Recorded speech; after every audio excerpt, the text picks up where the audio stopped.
Just keep smiling at Grandma until the honeymoon's paid for, my grandson whispered to his bride 5 minutes before walking down the aisle. I stood frozen outside the ballroom doors with my hand still wrapped around my champagne glass. The music from the string quartet drifted softly through the country club hallway while guests laughed somewhere behind me, completely unaware that my entire world had just shifted beneath my feet. Madison laughed first. It wasn't loud or cruel in the obvious way. It was worse than that. Casual. Comfortable. Like the kind of joke people repeat so often it stops feeling mean. She loves feeling needed, Madison replied quietly. Besides, without her money we'd be getting married in somebody's backyard. Tyler chuckled under his breath. Exactly. As long as Grandma keeps paying, we keep smiling. I felt something cold move through my chest then. Not anger at first. Not even heartbreak. Just a strange emptiness spreading slowly through my body, like someone had quietly opened a window inside me during the middle of winter. I looked down at the crystal champagne flute trembling slightly in my hand. Tiny bubbles floated upward while my reflection stared back at me from the glass. 72 years old. Pearl earrings. Silver hair carefully curled for the occasion. A navy blue silk dress I'd spent 3 weeks choosing because Tyler once told me blue made me look elegant. I had paid for this entire wedding. Every flower arrangement. Every linen tablecloth. Every bottle of imported champagne chilling behind the bar. The ballroom alone had cost more than my first house back in 1978. And somehow, standing there outside those gold-trimmed doors, I realized I was not family to them anymore. I was financing. Mrs. Harper, a young wedding coordinator, asked gently as she approached me with a clipboard pressed against her chest. They're ready for you inside. I lifted my eyes toward her and smiled politely. Of course they are. My voice sounded calm. That surprised even me. She pushed open the ballroom doors and warm golden light spilled across the marble floor. Guests turned immediately when I entered. Several smiled. A few raised their glasses toward me. Someone near the front whispered, "That's Tyler's grandmother. She paid for all of this. Paid for all of this." The words followed me through the ballroom like perfume I could no longer wash off. The reception space looked exactly the way Madison had dreamed it would.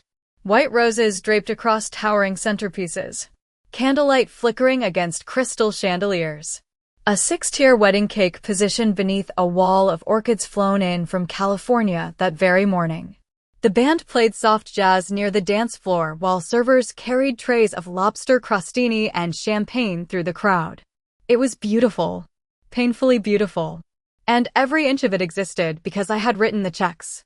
Tyler stood near the sweetheart table adjusting his tuxedo cuffs when he finally noticed me. His face brightened instantly. Too instantly. "Grandma," he called warmly as he crossed the room toward me with his arms open wide. "You look incredible." I hugged him gently, breathing in the scent of expensive cologne and remembering another version of him entirely. A 7-year-old boy crying in my kitchen after his parents' divorce. A teenager sitting beside me at my husband's funeral trying so hard not to break down. The boy I helped raise while his father disappeared into addiction and his mother rebuilt her life 3 states away. I had packed his lunches. Helped with homework. Sat through baseball games in folding lawn chairs under 90-degree heat. I was the one who stayed. "Thank you, sweetheart," I said softly. His eyes darted briefly toward the ballroom entrance behind me. For one tiny moment, I wondered if he knew I had overheard everything. But then Madison appeared beside him in her custom designer gown, smiling brightly as cameras flashed around us. "Evelyn," she said sweetly, kissing my cheek carefully so she wouldn't smudge her makeup. "None of this would have been possible without you." There it was again. Not love.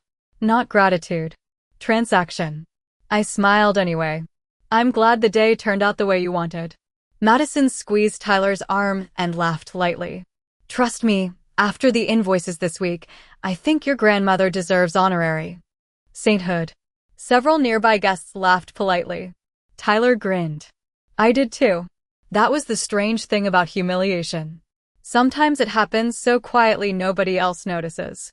A photographer waved us closer together for pictures. Madison slipped her arm around my waist while Tyler rested his hand lightly against my shoulder.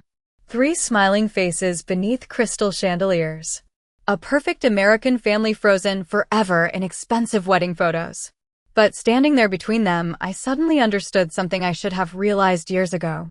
They only reached for me when they needed something signed, funded, rescued, or repaired. Somewhere along the way, I had mistaken being useful for being loved. The band grew louder as guests returned to dancing. Tyler leaned down toward me with an easy smile.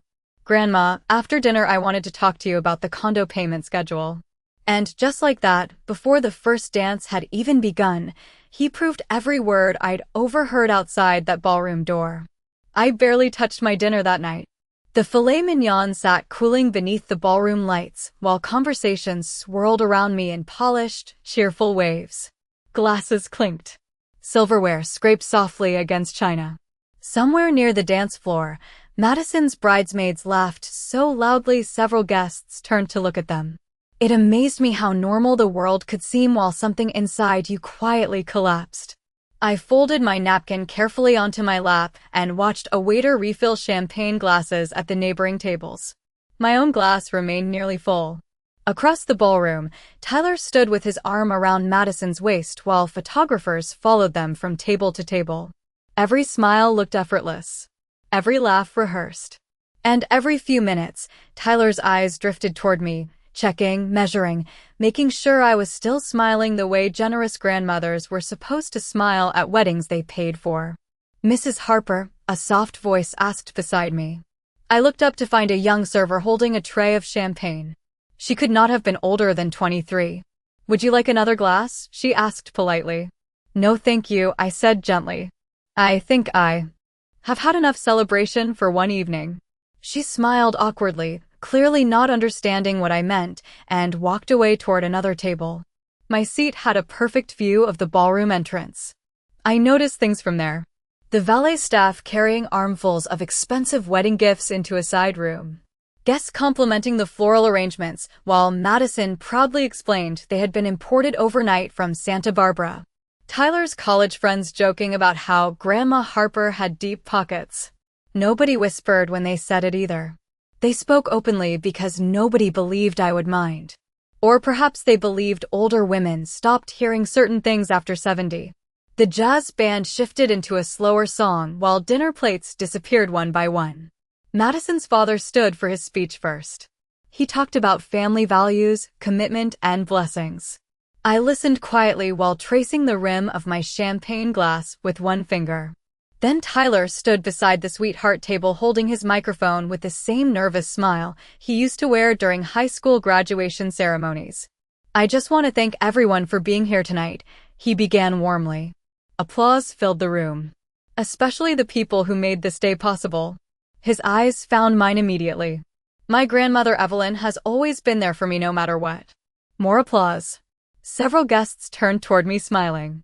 I nodded graciously while my stomach tightened.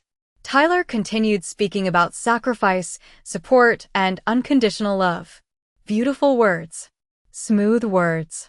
The kind of words people learn when they need something badly enough. By the time he finished, half the room looked emotional. Madison even dabbed beneath one eye carefully so she would not disturb her makeup. Then Tyler raised his champagne glass toward me.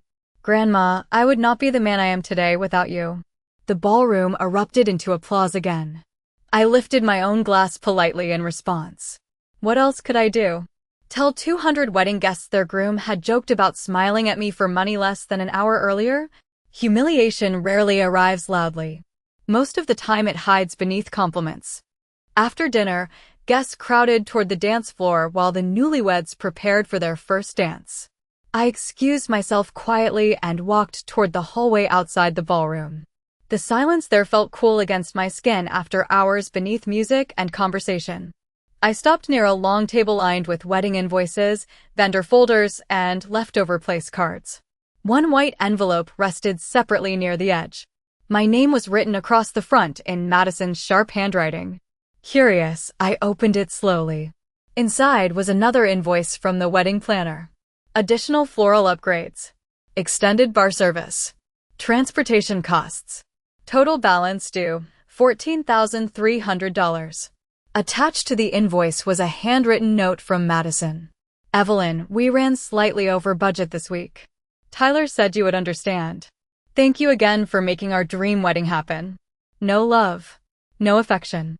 Just another bill. I stared at the number for a long moment while guests laughed somewhere beyond the ballroom doors. $14,000. When my husband Arthur was alive, we once spent 6 months debating whether we could afford a $1,200 refrigerator replacement without touching our savings account. We came from people who repaired things instead of replacing them. People who reused Christmas wrapping paper carefully folded in closets year after year. And now here I stood in a marble hallway preparing to pay $14,000 for imported orchids nobody would remember by Monday morning. I slipped the invoice back into its envelope and placed it carefully inside my purse. My reflection stared back at me from a nearby mirror. Calm. Controlled. Dignified. But something behind my eyes looked different now. Sharper somehow. Like a woman finally seeing the shape of her own loneliness clearly for the first time. Just then, I heard Madison's voice drifting down the hallway toward me. Do not worry, she whispered softly to someone. As long as Evelyn keeps helping financially, Tyler can handle her. Their footsteps grew closer. I picked up my champagne glass, straightened my shoulders, and smiled before they turned the corner. The first dance began while I stood near the edge of the ballroom pretending to admire the flowers. Madison rested her head lightly against Tyler's shoulder as they moved slowly beneath the chandeliers, surrounded by soft candlelight and smiling guests holding up their phones to record the moment. Everyone looked enchanted by them. The beautiful young couple. The elegant wedding. The promise of a perfect future. I remembered believing in perfect futures once too. Arthur and I married in a tiny Methodist church outside Hartford in the spring of 1974. My bouquet cost $28. His suit was borrowed from his older brother.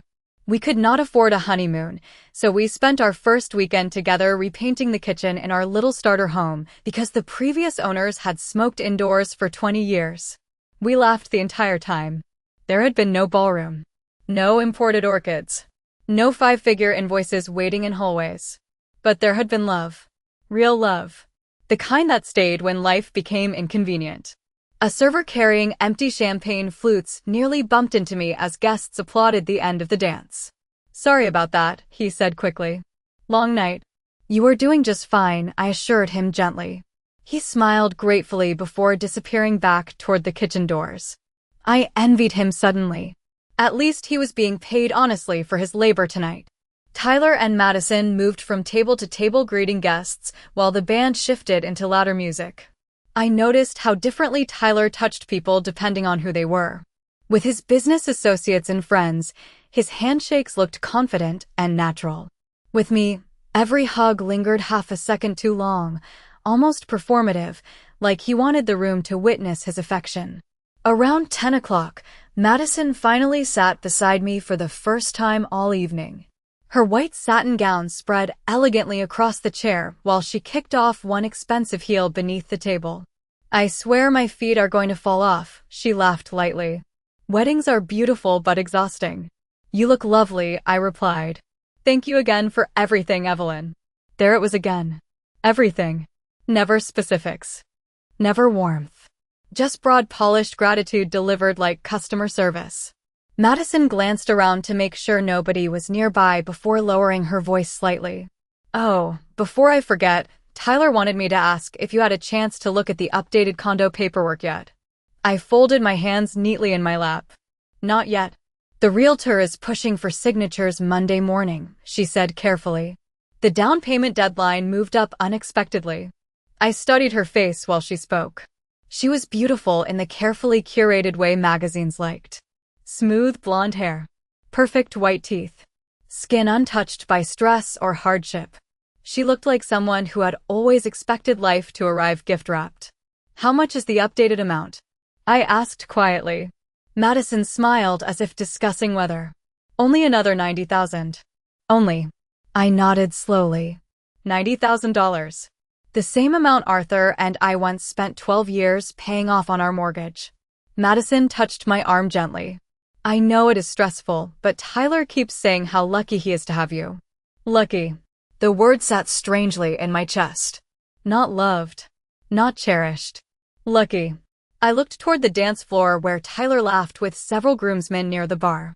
For one brief second, he looked exactly like the little boy who used to wait by my front window every Friday evening after school because he knew I would bring cinnamon rolls from the bakery. Back then, all it took to make him happy was warm frosting and an hour of attention. Somewhere along the way, life had taught him to measure love differently. Madison followed my gaze and smiled proudly. He has such a big future ahead of him, she said. Once the condo closes and his investment account stabilizes, everything will finally fall into place for us. Investment account. Condo. Payment deadlines. Every conversation circled back to money eventually. I realized then that not once all evening had either of them asked if I was tired, comfortable, or enjoying myself. Not once had Tyler sat beside me simply because he wanted to. My usefulness filled the room long before my presence did. Madison stood suddenly as another bridesmaid called her name from across the ballroom. "Do not disappear before the send-off," she said brightly. "The photographers still need family portraits outside." Family portraits. I almost smiled at the phrase. After she walked away, I remained seated for a long time watching guests drift across the dance floor beneath strings of golden lights. At the neighboring table, two older women quietly discussed retirement communities in Florida, while a younger couple argued softly over parking validation near the coat check. Ordinary conversations. Ordinary people. And somehow I felt completely invisible among them.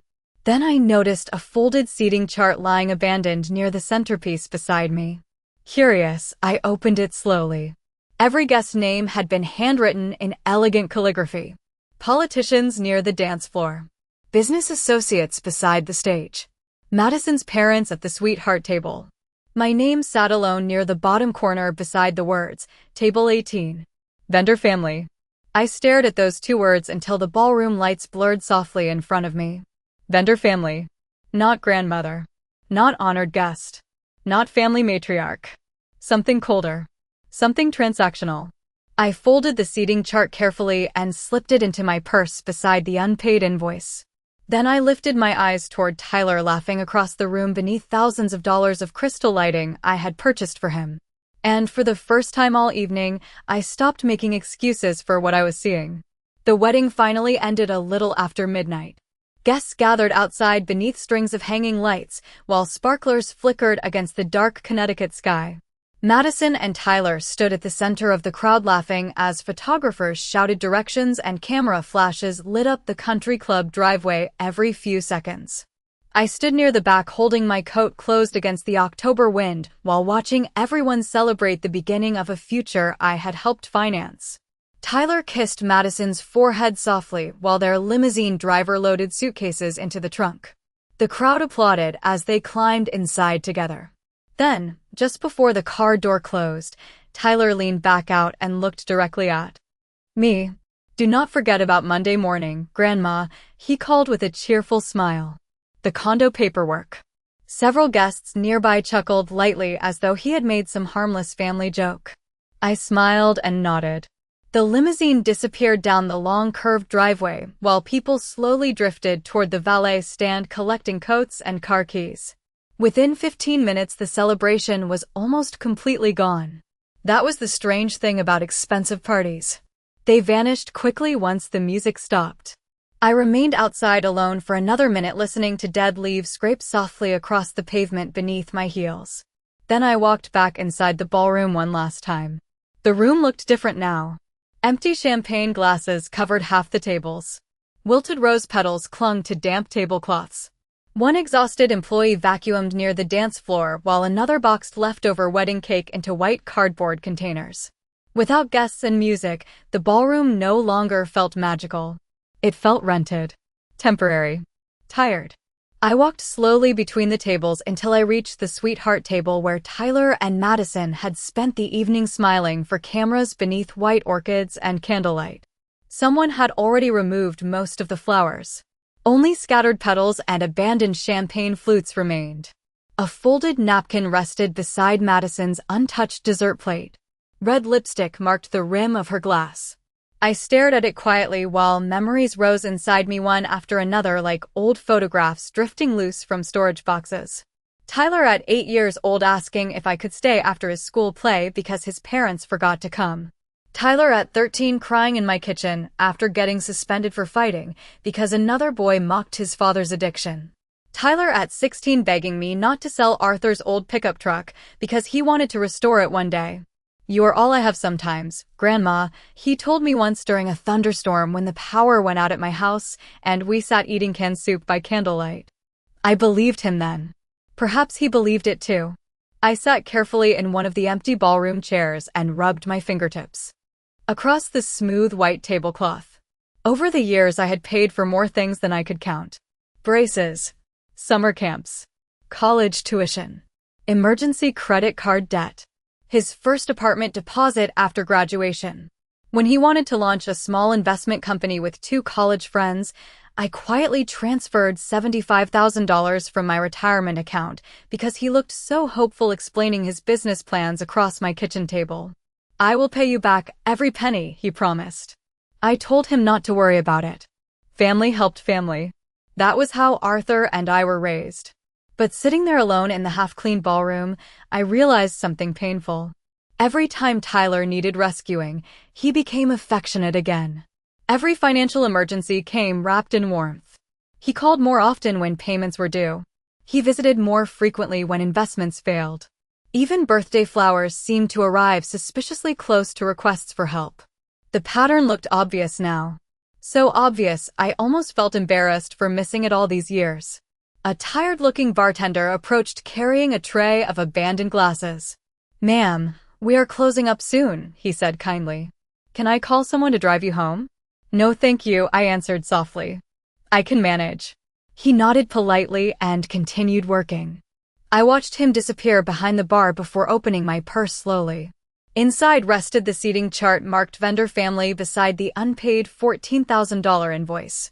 I stared at both papers for a long moment. Then my eyes settled on another item tucked quietly beneath them. A business card from Arthur's attorney, Daniel Mercer. He had handed it to me 6 months earlier after updating some estate documents. "Call anytime," he told me then. "Even if you just have questions." At the time, I barely listened. I trusted my family completely. I thought estate planning was just paperwork old people worried about before cruises and doctor appointments. Now the card felt heavier, somehow resting in my hand beneath the ballroom lights. I slid it carefully into my coat pocket and stood up slowly. Near the exit, workers dismantled the flower arch where Tyler and Madison exchanged vows only hours earlier. White roses dropped silently onto the floor one by one as they pulled the arrangement apart. Watching it disappear unsettled me more than I expected. Maybe because that was exactly how illusions ended. Not dramatically. Quietly. Piece by piece. By the time I stepped outside into the cold October air, the parking lot was nearly empty. My heels clicked softly against the pavement while I walked toward my car alone beneath rows of dark trees. Somewhere far down the road, Tyler and Madison were probably already discussing honeymoon reservations and condo floor plans. And for the first time in decades, I found myself wondering what would happen if I stopped saving everyone except myself. The house felt painfully quiet when I returned home that night.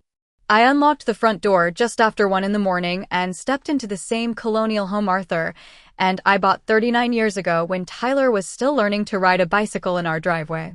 The grandfather clock in the hallway ticked softly beneath the dim kitchen light I always left on when returning late. For years that sound comforted me. Tonight it only reminded me how empty the house had become. I slipped off my heels near the front entrance and carried them upstairs in one hand, careful not to scratch the hardwood floors Arthur refinished himself this summer before he died. Halfway up the staircase, I paused beside the family portrait wall lining the hallway. There was Tyler at age 5 missing his 2 front teeth while holding a fishing pole nearly taller than he was. Tyler at his college graduation with his arm wrapped proudly around my shoulders. Tyler crying beside me at Arthur's funeral while guests whispered about how strong we both looked holding each other together through grief. I stared at those photographs for a long moment before continuing upstairs toward my bedroom. Sometimes memories became dangerous when viewed beside reality for too long. I changed slowly into my nightgown and sat at the edge of my bed without turning on the television. Outside, October rain had begun tapping softly against the windows. I could not stop hearing Madison's voice, repeating calmly in my mind, "As long as Evelyn keeps helping financially, Tyler can handle her." Handle her. The phrase sat heavier than everything else somehow. Like I was not family at all. Just an obligation requiring management. I opened my bedside drawer and removed the old leather photo album Arthur kept there for decades. Inside were pictures from our early marriage. Tiny apartments. Used furniture. Long road trips in unreliable cars with broken air conditioning. We had very little money then, but Arthur never treated generosity like weakness. "People show you who they are around money," he used to say whenever relatives borrowed from us. "Some become grateful. Some become entitled. Pay attention to which one they become." At the time, I thought he sounded overly cautious. Arthur trusted slowly. I trusted everyone, especially family. Around 9 the next morning, my phone rang while I stood in the kitchen making coffee. The screen showed Daniel Mercer's office number. I stared at it briefly before answering. "Good morning, Evelyn," Daniel said warmly. His calm voice always reminded me of public radio hosts. Steady. Measured. "I hope I am not calling too early." "Not at all," I replied. I was already awake. "How was the wedding?" he asked politely. I looked out the kitchen window toward the backyard where wet leaves clung to the grass beneath gray skies. "Beautiful," I answered after a pause. "Very expensive." "Very beautiful." Daniel was quiet for a second too long. Arthur would have appreciated the honesty in that answer. I wrapped both hands around my coffee mug. "What do you mean?" "There are some estate documents I think you should review," he said carefully. "Nothing urgent. But I would feel better discussing them in person." A strange feeling moved through me then. Not fear exactly. More like recognition. As though some distant puzzle piece had quietly shifted into place overnight. "Did Arthur leave instructions I do not know about?" I asked softly. "Your husband was very thorough," Daniel replied. "And very observant." We agreed to meet at his office Monday afternoon after Tyler and Madison returned from their weekend at Martha's Vineyard. After hanging up, I stood motionless in my kitchen while coffee cooled untouched beside me. Very observant. The phrase lingered in my mind all morning.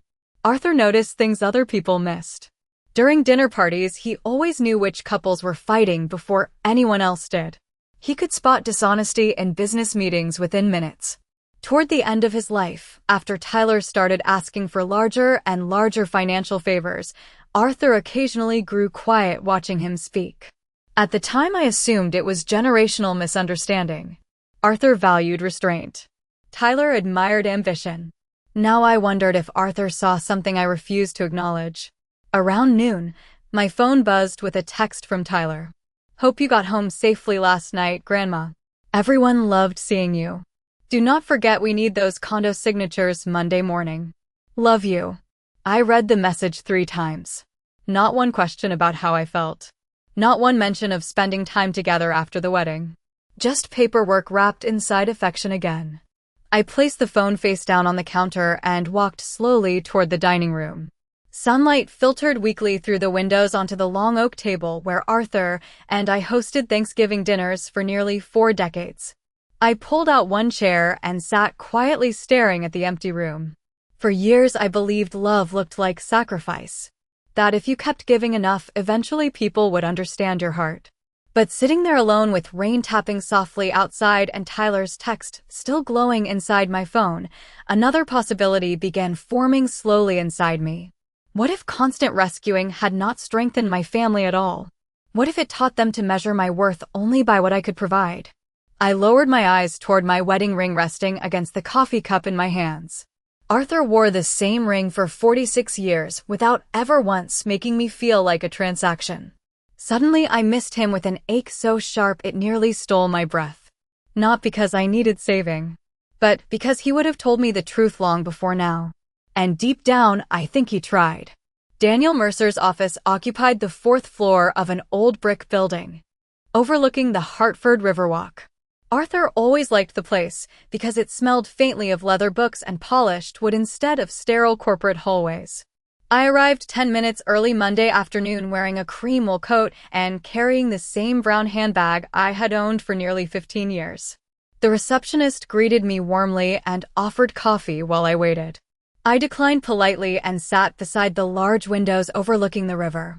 Outside, gray clouds hung low above the water, while people hurried along the sidewalks carrying umbrellas against the cold autumn drizzle. Everything looked ordinary, calm. Meanwhile, my family was probably still flying home from Martha's Vineyard expecting signatures, wire transfers, and another effortless rescue waiting for them by evening. "Evelyn," Daniel said gently as he stepped into the waiting area. "Come on back." His office looked exactly the same as I remembered. Dark oak shelves. Framed law degrees. A brass desk lamp Arthur once joked made Daniel look like a banker from the 1950s. Daniel motioned for me to sit before carefully placing a thick black folder onto the desk between us. I noticed Arthur's name typed neatly across the cover.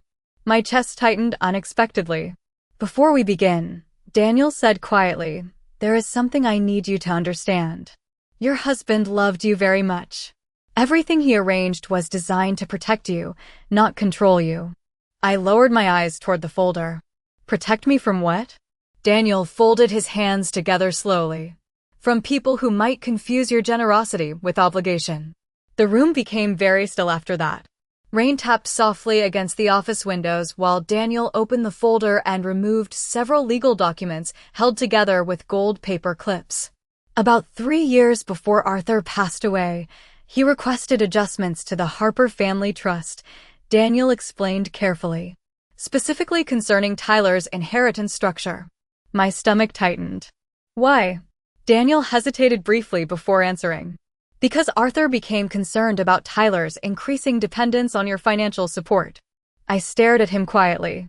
"Tyler was struggling back then," I said automatically. "His investment company failed. He was under pressure." Daniel nodded gently. Arthur understood that. But he also noticed a pattern. There was that word again. Pattern. "Your husband documented every major financial transfer made over the last decade," Daniel continued. "Tuition payments, debt consolidation, business investments, vehicle purchases, apartment deposits, emergency expenses." He slid a printed spreadsheet across the desk toward me. I looked down at the numbers and felt my throat tighten slowly. The total amount covered nearly 2 full pages. I knew I had helped Tyler often. I never realized how often until I saw it all listed together in black ink. Daniel removed another document from the folder. Arthur included what is called a behavioral review clause in the trust. "A what?" I asked softly. "A protection mechanism," he explained.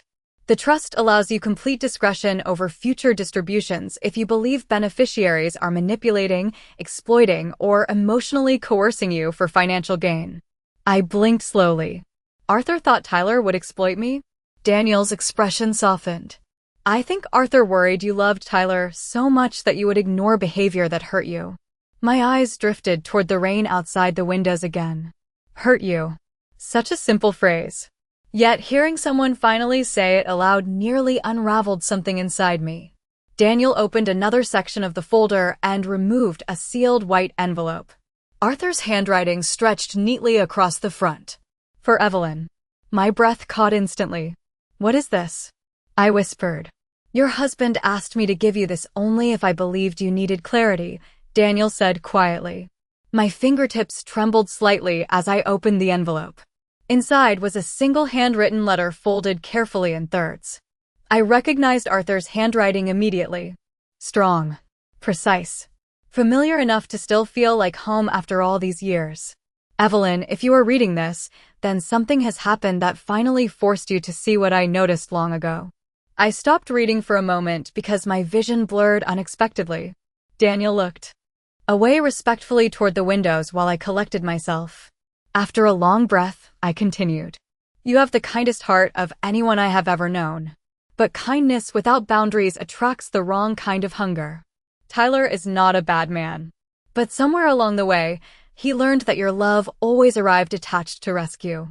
I warned him more than once that gratitude disappears when help becomes expected. I do not know if he listened. The room felt colder suddenly. I continued reading silently while Arthur's voice filled my mind so clearly I could almost hear him speaking across our kitchen table again. If the day ever comes when you feel unseen inside your own family, remember this carefully. You are not valuable because of what you provide. You are valuable because of who you are. Do not spend the final years of your life paying people to pretend they love you. My hands rested motionless against the paper after that. For several seconds, I could not speak at all. Daniel finally broke the silence softly. There is one more thing you should know. I looked up slowly. The condo purchase Tyler requested, he asked. I nodded faintly. Daniel adjusted his glasses before speaking. The trust currently holds the funds required for the down payment. But because of the clause Arthur created, absolutely nothing can be released without your written approval. I stared at him quietly while rain continued sliding down the office windows behind us. Then, for the first time since the wedding, I felt something stronger than grief beginning to settle quietly into place inside me. Not revenge. Not anger. Clarity. By the time I returned home from Daniel Mercer's office, the rain had stopped and pale afternoon sunlight stretched weakly across the hardwood floors of my living room. I placed Arthur's letter carefully beside the vase of white hydrangeas on the dining table and stood there quietly for several minutes staring at his handwriting. The house no longer felt empty the way it had after the wedding. It felt awake somehow, as though Arthur had finally managed to say the thing he spent years trying not to say too harshly while he was alive. I removed my coat slowly and walked toward the kitchen just as my phone began vibrating across the counter. Tyler.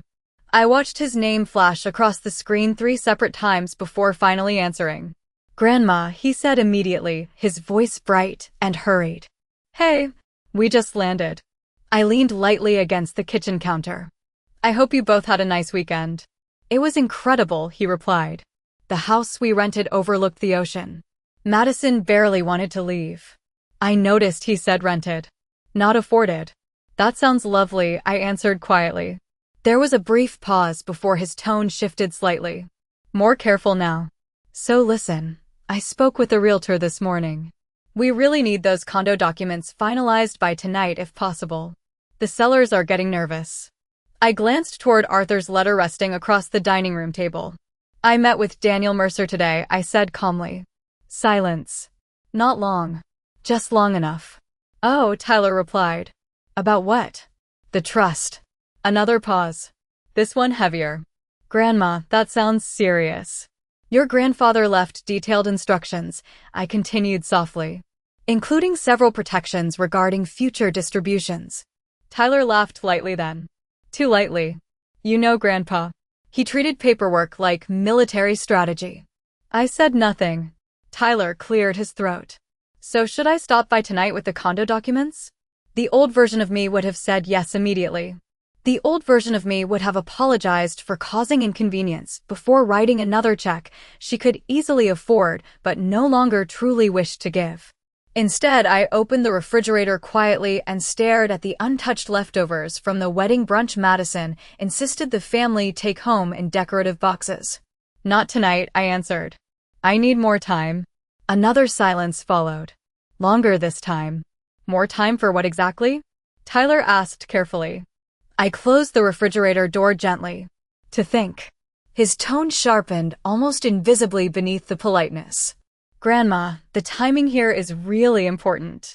We already committed to the mortgage structure based on your help. Your help, not your choice. I understand that, I replied. But I still need time. Tyler exhaled heavily through his nose. I recognized that sound.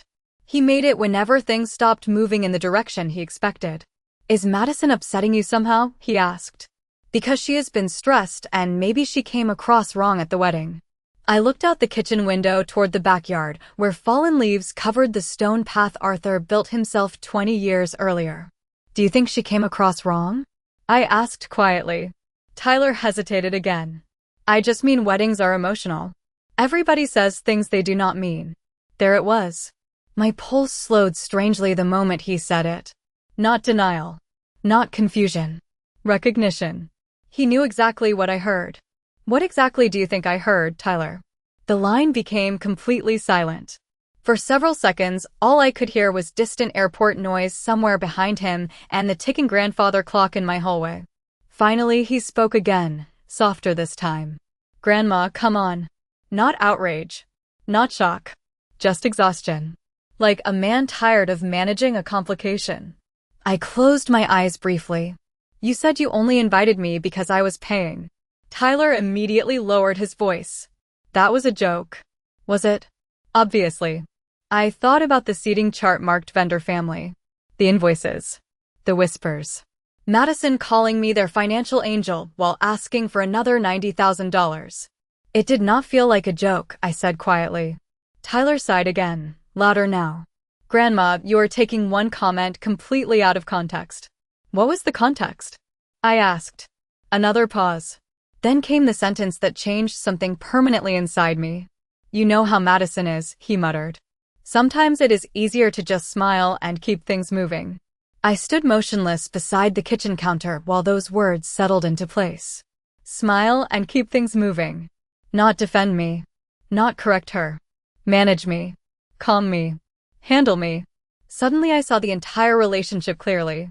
The birthday flowers arriving before financial requests. The warm phone calls before investment discussions.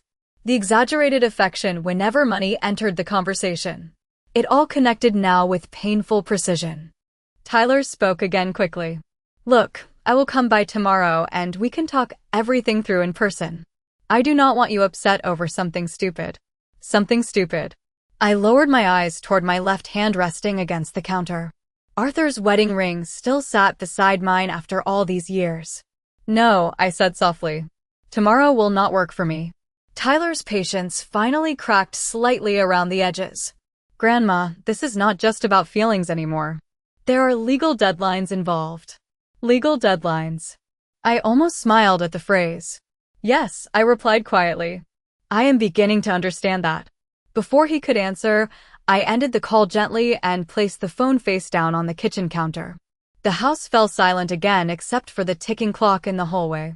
Then, for the first time since Arthur died, I walked into his old study, sat down at his desk, and unlocked the bottom drawer where we kept all important family documents.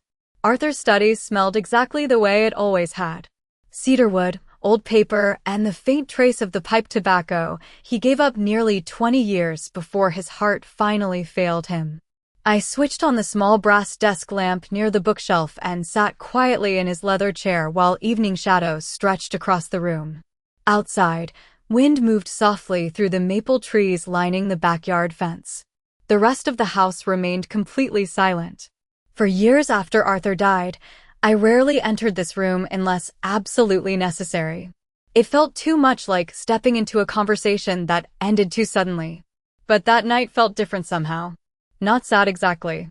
More like returning to a place I should have listened to more carefully while he was still alive. I unlocked the bottom drawer of the desk and removed several thick folders labeled in Arthur's neat handwriting. Insurance policies. Tax records. Trust agreements. Investment summaries. Arthur organized everything with military precision after retiring from engineering. One day you will thank me for labeling every file, he used to joke whenever I teased him about his obsession with paperwork. Sitting there alone beneath the warm desk light, I finally understood why he worked so hard to keep things organized. He knew eventually I would have to navigate this family without him. My phone vibrated again across the desk. Tyler. Third call in less than an hour. I let it ring until silence returned. Then another message appeared immediately afterward. Grandma, please call me back. We need to straighten this out tonight. Straighten this out. Like my feelings were paperwork delaying a transaction. I opened the trust folder slowly and began reading through pages of legal language highlighted carefully in Arthur's handwriting. Most of it discussed asset distribution timelines and tax structures I barely understood. But one section stopped me completely. Beneficiary disbursements may be suspended indefinitely if the trustee determines that emotional manipulation, coercive dependency, or exploitative conduct exists toward the surviving spouse. I read this sentence 3 separate times. Emotional manipulation. Arthur had named it directly years before I could even admit it existed. A folded yellow sticky note rested beside the paragraph in his handwriting. If you are reading this, trust your instincts. Love should not feel purchased. My throat tightened immediately. I leaned back slowly in the chair and closed my eyes. Memories surfaced one after another with uncomfortable clarity now that I finally allowed myself to examine them honestly. Tyler calling me 3 winters ago asking for emergency business funds while casually forgetting my birthday the month before. Madison inviting me to dinner only after learning I sold Arthur's company shares. The expensive Mother's Day flowers arriving every year immediately before another financial favor. Even the wedding itself suddenly looked different in hindsight. Not generosity shared with family. An invoice disguised as belonging. Around 7:30, headlights swept across the front windows of the house. My stomach tightened before I even heard the car door slam outside. Tyler. I remained seated inside the study while hurried footsteps crossed the front porch. Seconds later, the doorbell rang sharply through the quiet house. Then again. More impatient this time. I stood slowly and walked through the dark hallway toward the front door. Tyler looked exhausted when I opened it. His expensive wool coat hung half-buttoned against the cold while rain dampened the shoulders of his suit jacket. Behind him, Madison sat inside their black SUV staring down at her phone without looking toward the house once. "Grandma," Tyler said immediately, stepping inside without waiting for an invitation. "Why are you ignoring my calls?" I closed the door quietly behind him. I was busy. He ran one hand through his hair in frustration. "The realtor called us an hour ago. Daniel Mercer froze the condo transfer request." I said nothing. Tyler stared at me for several seconds before lowering his voice carefully. "Did you tell him to do that?" "I asked him to pause all distributions temporarily," I answered calmly. "Temporarily?" Tyler repeated. "Grandma, we already committed financially based on that money." There it was again. Not concern. Not apology. Money first. Always money first. I walked slowly toward the living room and Tyler followed closely behind me. "Do you understand how humiliating this is?" he asked sharply. "Madison's parents already know something is wrong." I stopped beside Arthur's old recliner near the fireplace. "Humiliating," I repeated softly. Tyler exhaled hard. "That is not what I meant." "No?" I turned toward him fully then. "Because I spent your entire wedding being treated like a funding source instead of family." His face tightened immediately. "Grandma, we already talked about that." "No," I corrected gently. "You explained it away." "That is not the same thing." Tyler looked toward the ceiling briefly like a man struggling through an inconvenient conversation.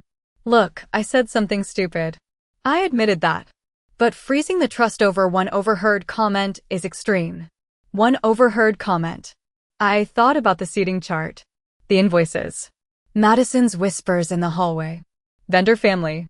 "It was not one comment," I said quietly. Tyler folded his arms across his chest. "Then what do you want from me exactly?" The question settled heavily between us. Not "what do you need?" Not "how do I fix this?"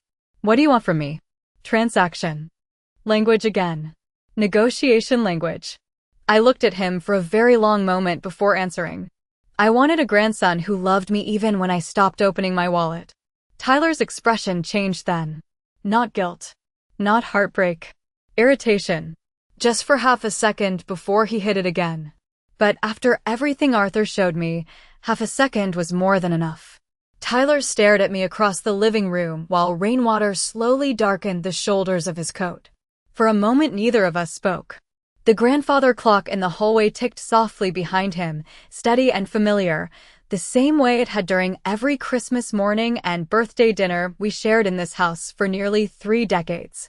Strange how ordinary sounds become when families are quietly falling apart. Tyler finally looked away first. "So what happens now?" he asked stiffly.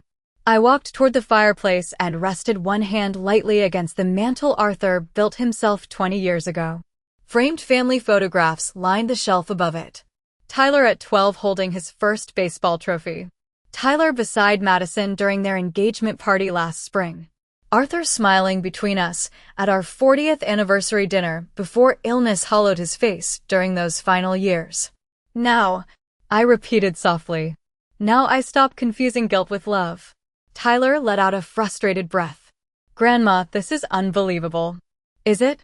I turned toward him slowly. Because your grandfather spent years warning me this would happen. Tyler's expression shifted immediately. Grandpa said something about me? Many things. I watched tension tighten along his jawline. That is unfair, he muttered. He is not even here to defend himself. The sentence stunned me briefly. Not because it was cruel exactly. Because it revealed how deeply Tyler still viewed every conversation as negotiation. Defense. Strategy. Positioning. Even now. Arthur defended you your entire life, I answered quietly. Far more than you know. Tyler rubbed both hands over his face and paced once across the living room rug before speaking again. Look, maybe Madison got carried away with the wedding stuff. Maybe I did too. But freezing the trust changes everything for us financially. Us financially. Still no mention of family. No mention of hurting me.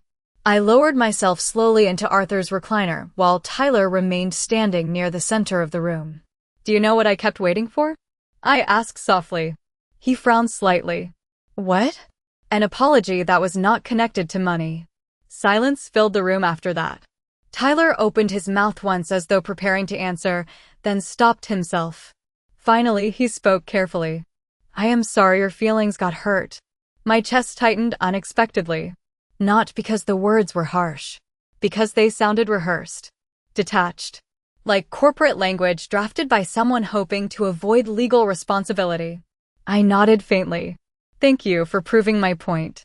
Tyler's patience snapped then, just enough for the mask to slip. What do you want me to say? He asked sharply. That Madison and I are terrible people because we accepted help you offered willingly? No, I replied calmly. I wanted you to say you loved me without conditions. He laughed once under his breath. Short. Bitter. Grandma, nobody lives like that anymore. The sadness that moved through me then felt strangely peaceful. Like finally hearing the truth after years of noise. Nobody lives like that anymore. Maybe Tyler truly believed love worked like transactions now. Investments. Returns. Emotional bookkeeping. I thought about Arthur working double shifts in the 1980s after layoffs nearly destroyed his company, never once making me feel guilty for depending on him during hard seasons. I thought about the way he held my hand every single chemotherapy appointment without checking his watch or acting inconvenienced. That was love. Quiet. Unpaid. Consistent. Tyler reached into his coat pocket suddenly and removed a folded stack of papers. These are the updated condo contracts, he said tightly. At least look at them before making permanent decisions. He stepped forward to place them on the coffee table, but I did not touch them. The papers sat there between us like a final test neither of us could pass anymore. No, I said softly. Tyler blinked. No, I am not financing the condo. He stared at me as though he genuinely could not process the sentence. You already promised. I know. The mortgage was approved because of your commitment. Then perhaps you should not have committed to a lifestyle you could not afford independently. The room went completely still after that. Tyler's face changed slowly, disbelief giving way to anger he could no longer hide politely. Madison was right, he muttered quietly. I looked up at him. About what? His eyes met mine coldly for the first time in his life. That once old people get lonely enough, they start using money to control everyone around them. The sentence landed softly, almost gently, which somehow made it hurt more. I stared at him for several long seconds while rain tapped against the windows behind us. Then I realized something unexpected. Arthur had been wrong about one thing.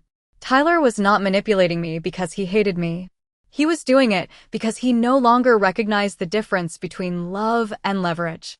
Somewhere along the way, he learned that affection was something exchanged for access, support, convenience, or status. And perhaps I helped teach him that every time I rescued him instead of letting him stand on his own. Tyler grabbed the condo paperwork angrily from the coffee table and shoved it back into his coat pocket. I hope this feels worth it, he said flatly. Because you just embarrassed us in front of Madison's entire family. I looked toward the wedding photograph sitting above the fireplace. Tyler and Madison smiling beneath imported orchids paid for with my savings while guests applauded around them. No, sweetheart, I answered quietly. You embarrassed yourselves the moment you started renting out your love to the highest bidder. Tyler stared at me silently for one long moment before turning toward the front door. A few seconds later, I heard it close behind him. Then the house became quiet again except for the grandfather clock ticking steadily in the hallway and the sound of Arthur's old recliner creaking softly beneath me while I finally stopped mourning the family I thought I still had.